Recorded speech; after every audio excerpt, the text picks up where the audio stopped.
Hello, fellow crafters. This is Yana Smakula for SimonsStamp.com. Welcome back for another Yippee for Yana video.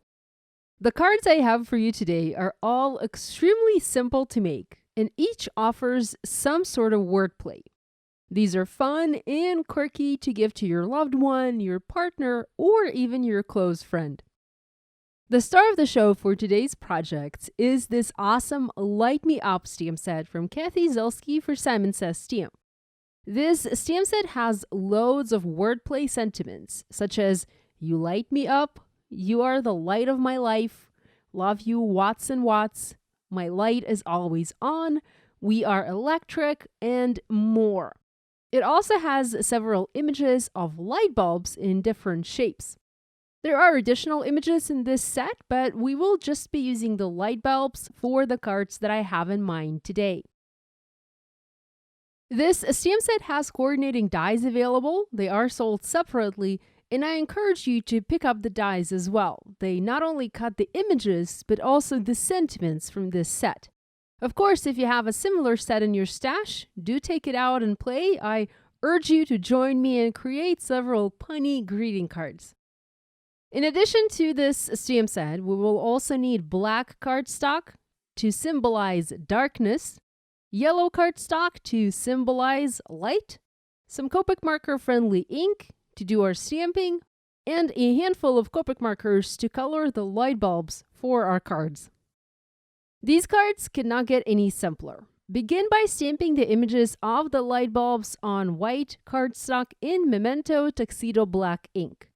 I'm using my mini MISTI stamping tool as my plan is to re-stamp the light bulb outlines once the light bulbs are colored in VersaFine ONYX black ink to have really dark, crisp black outlines to my images. You can stamp in VersaFine ONYX black ink right away, but it needs to be heat set if you plan to use it for Copic coloring. Otherwise, it will bleed. So stamp the light bulbs and do simple coloring. I'm using several gray and several yellow markers. I have C5, C3, and C1 gray markers. These are cool gray, and they work really well for coloring non-living things gray, like this metal part of the light bulb. A warm gray marker, a W marker, is best for coloring living things gray, like a mouse, for example. Next, color the light bulb yellow. For this, I'm using 4 markers. Y11, this is my lightest yellow, and I'm first tracing an oval on the light bulb and coloring everything outside that oval. The oval will be my highlight. I won't be adding any color inside of it at all. Next, I'm using Y13, a slightly darker yellow. I'm again tracing that oval, but making it bigger this time, and coloring the rest of the light bulb yellow. Next, I'm doing the same thing with the Y15 marker. Now you can really see this light bulb turn nice, warm yellow. And finally, using Y35 as my darkest yellow, and I'm going to go back to the Y11 and Y13 to blend all of these colors together. Go ahead and color the rest of your light bulbs and replace the panel inside the MISTI to re-stamp the outlines in VersaFine ONYX black ink. This, of course, is optional, but because these cards are going to have a lot of contrast, I want the outlines to be really crisp black, and I'm able to have that with the VersaFine ONYX black ink. Use your coordinating dies and cut the light bulbs out, just like that. Okay, now that we have the main element ready, we can build the other elements for our cards. Since these cards are going to be very simple, I decided I wanted to add texture to the cardstock panels using stencils. Here I have the smaller heart stencil from the Layering Hearts stencil set from Simon, and I'm going to use it to dry emboss the background panel for this card. If you've never dry embossed with a stencil, let me show you how. It's so easy to do. You're going to need to use your die cutting machine and an embossing mat. I'm using Spellbinders Platinum 6 machine. This particular one is Deep Sea die cutting machine, but it's the same as the Platinum 6. And you can do this stencil dry embossing in any other die cutting machine. Just check the instructions manual for your specific machine. I have here the base platform. I've placed the tan embossing mat. Next, I've aligned the paper and the stencil and placed both onto the mat and covered it all up with an embossing plate. Send that through the machine to emboss. It doesn't take a lot of effort. It is fairly easy to turn the handle when you dry emboss with a stencil. And voila, you have a subtle embossed background.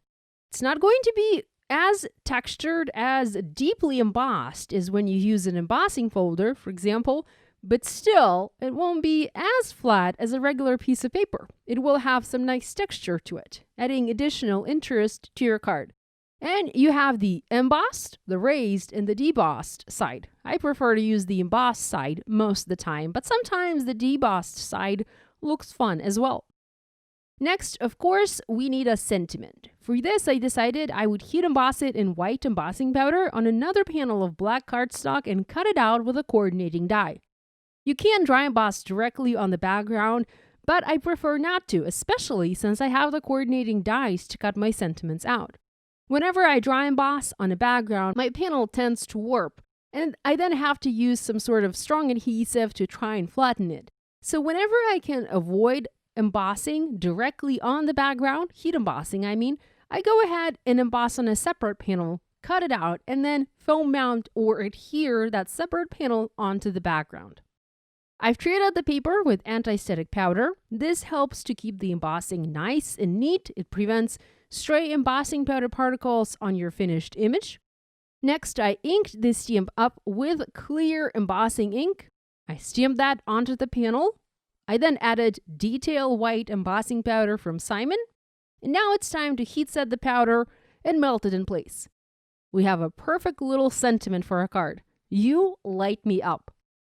We do have all of that leftover anti-static powder left on the paper, and to get rid of that, I like to use a regular pencil eraser and just erase it from the paper. I do give my paper a few seconds to cool off. The embossing powder needs those extra seconds to cool off. Otherwise, you can sort of smear it all over the paper, and I've done that. So next, get your coordinating die out, cut the sentiment out, and let's assemble the card. I went ahead and adhered the embossed hearts panel onto A2 white side folding card base. Next, I have a panel of yellow cardstock, and this will work as a ray of light for my card. I will have the light bulb on, it will shine, and thus emit my light. Now, the light will be directional. I just need to figure out the ray of light placement and trim the excess off. I have a pencil here, just going to trace around the panel with my pencil and cut the excess paper off using my paper trimmer to have a perfect little piece of paper to go on top of my card. You can also cut this off with scissors, but paper trimmer just makes a nicer, cleaner cut. I adhered the panel flush onto the card without using any foam adhesive and without adding any dimension. I did add foam adhesive behind the panel of light on the other cards that I have for you today, and I think that turned out a little better. I did use foam adhesive squares to foam mount the sentiment. It is best to use black foam adhesive here since the background panel is black, but I don't have any black foam adhesive in my stash, so I used this awesome trick. I colored the edges of the foam squares with a black marker. I just used my Copic marker. Works like a charm. No white foam adhesive will be visible from the side of the card. Now, I also colored the outside edge of the light bulb. I used black for the bottom part, which will overlap the black background panel, and a yellow marker for the top part, which will overlap the light panel. And also a white Jelly Roll pen to add a little white heart. Now, I did that because I did not want my light bulb to have a white outline to it. You can also use your scissors and cut your image out right up to the edge. That will eliminate the white edge and the need to color the edge with a marker. I foam mounted both the light bulb and the sentiment, and I stamped the little black lines above the light. I love how this added some character to this card. I also found these really cute plastic hearts in my stash. I think they came in one of Simon's kits a few months ago, and so I adhered several white hearts onto the card, dressing it up a bit. I used my Zig glue pen and a jewel picker tool to help me place and adhere these on the card. I love the simplicity of this card and the added texture that I was able to create with the stencil embossing the hearts in the background. Now for this next card, I wanted to create the look as if the light was on, as if the room was completely illuminated. So instead of black cardstock, I used yellow. I picked another light bulb image, a sentiment, and again those lines, and stamped all of those images in VersaFine ONYX black ink. The sentiment reads, "You are the light of my life." I think it's quite fitting here. The card is yellow, as if completely lit up, and you are the light of my life. I also foam mounted a previously colored and cut out light bulb and called this card done. It doesn't get easier than that. For this next card, I cut a large piece of yellow cardstock. I dry embossed it using another stencil. I used the Scattered Hearts stencil from Simon and foam mounted the panel onto the black card base. Well, not a black card base. The card base itself is white, but the front is covered with black cardstock. I had also already stamped the black lines. I added the light bulb with foam adhesive. I added a double layer of foam adhesive where the light bulb would attach directly to the card base, so to even things out, and a single layer of foam adhesive where it was overlapping the light panel that was already foam mounted. Next, I foam mounted the sentiment strip. Here, I also colored the foam squares black to disguise them when looking at this card from an angle. And I later added some white plastic hearts.